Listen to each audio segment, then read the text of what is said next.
All right, so now we're going to talk about measuring length. So in this case, I made it a little bit simpler. I have this wooden block and I actually put here on length just so we can identify we're only measuring one piece on this block. Okay, we could find all of them, but if we did that, we'd be finding the volume. And that's not what we're doing right now. We're just focusing on the length.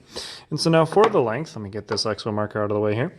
So for our length, all we really need is our object. We need to make sure it is a flat surface. In this case, that's as flat as we can get. And we're going to have our metric ruler. And in this case, I'm deliberately saying metric because we want to make sure we're using the metric side with all the kind of the small little dashes.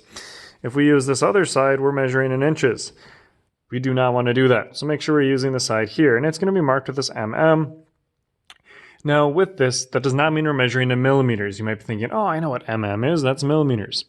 While mm is millimeters, these are measuring in centimeters, okay? So we gotta make sure we're careful with that. All the little dashes are millimeters, but the actual numbers are our centimeters.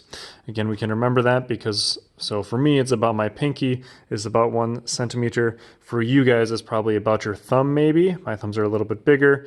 Or maybe a different finger. You can see which one works best for you. But point being, all of our fingers are far larger than all these little dashes.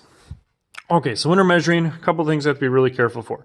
We want to make sure we're not measuring at the very, very end of our ruler here, because if you notice, the 0 mark starts here. It doesn't start here. Okay, if you're wondering, why do they do that? That doesn't seem to make sense. Because with these, over time, this edge can get worn down, or if we drop it, or things like that, it can get chipped or damaged, and then now we'd be left without this mark here and be hard to measure small objects.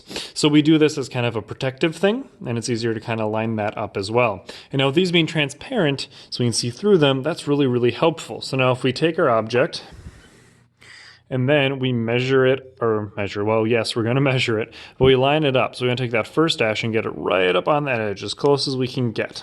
Okay, and we want to try to make sure that a ruler is as level as possible, because if we angle it, we can get a different measurement than what it really is. And then now if we look, and we're looking at this measurement here, we can see that we have 11 and we're just 2 little notches past. So that means we're going to get an answer of 11.2, and again, our unit is not millimeters, it's not inches, it's centimeters. All right, so 11.2 centimeters would be our length of this block.